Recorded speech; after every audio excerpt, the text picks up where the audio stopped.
Chris na tinatawag ni Pugong Be a Hero na aking may bahay, at siya na nga. Ang daming kinikilig, Chris Pao Love Team.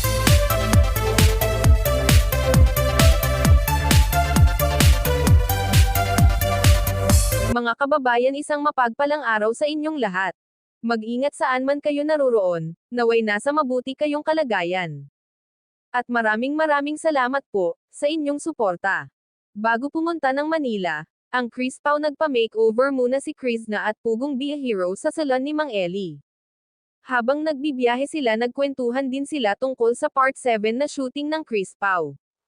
At andoon nga sila Pekeng Bombay, at Estong, ganun na rin si Jason.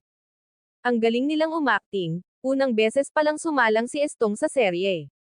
Pero ang daming humanga, pati ako napahanga rin sa kanya. Ang galing niyang magsalita ng Tagalog at derecho. Parang normal lang sa kanya nagsalita na walang camera. Tahimik pero may itinatago palang talent, ganun na rin si Jason, ang galing din umakting. Lalo na si Sir Paul, nadala ako sa pag-iyak niya, kunwari naglasing siya. Ang daming nakarelate sa totoong buhay ng mga kasintahan na naghiwalay kaya'y may ibang mahal. Kaya sa mga mag-asawa nangyari naman talaga, si Chris na ang galing din niyang umakting. Si Peter Paul at Ralph, si Pekeng Bombay Edito magaling din naman, kaso mahiyain pa siya. Masanay din yan siya pag laging isasalang, at tawanan nga sila habang nagkwentuhan sa ganap ng Part 7 dahil din kay Edito. Na Chris, na nasan ka na? Hahanapin kita, nawala sa tuno kong sa kanta pa. Kaya doon sila natagalan, mahinahon kasi si Edito magsalita. At napakabait na tao, napaka-humble kahit malayo na ang narating, hindi makitaan na nagbago. Habang nagbibiyahe sila Sir Paul papunta sa salon ni Mang Eli, nakatulog naman si Chris na, at nang dumating na sila sa salon, ang sabi ni Sir Paul, tulog naman ang aking may bahay. Sinabi niya yun sa vlog niya, hindi sa kanilang teleserye.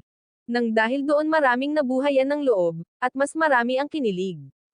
Mga ka-Chris Pao dyan, taas ang mga kamay, akala namin makuha ni Edito si Chris na. Kaya medyo malungkot na kami, lalo na noong naglasing si Pugong Be a Hero. Ang galing ng aktingan, ang dami talagang may gusto na magkatuluyan sila sa totoong buhay. Mas maganda na ang partner sa buhay ay mas may edad, babae man o lalaki. Pag halos magkaedad lang kasi pag galit ang isa, galit na rin silang dalawa. Pero hindi naman lahat ng mag-asawa ay ganyan, pero sa akin mas okay yung mas may edad ang lalaki, kaysa babae kasi siya yung magdala sa kanilang relasyon. Lalo na kay Chris na nakalog, tiyak maging masaya ang kanilang pagsasama. Sana nga sila na talaga sa totoong buhay, malay natin baka darating sila dyan. Hindi naman siguro isama lagi ni Pugong Be a Hero si Chris na, sa Manila kung hindi special sa kanya. Tuwing punta ni Pugong Be a Hero sa Manila kasama talaga siya. At 3 times na siyang isinama ni Sir Paul, naging biyahera na rin si Chris na. At saka mabait si Chris na, hindi mahiyain at kalog.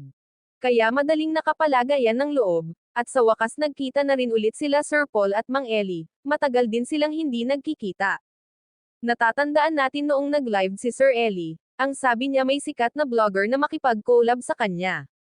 Si Pugong Be a Hero pala, sobra nilang na-miss ang isa't isa. Makita natin yung yakap nila sa isa't isa, ang samahan nila noon nakakamiss din. Pag umander na ang kanilang kakulitan, at napaiyak pa si Sir Paul habang inalala nila, ang masasayang ganap noon, at tinanong ni Mang Eli habang inaayos ang buhok ni Chris na kung ito na yon, ang sagot ni Sir Paul, oo yan na yon. Pareho nga silang dalawa nagpaayos ng buhok, mas lalong gumaganda si Chris na sa kanyang bagong gupit at kulay, gawang Mang Eli, may kasamang pagmamahal sa mga costumer, kaya recommended ni Pugong Be a Hero ang kanyang salon.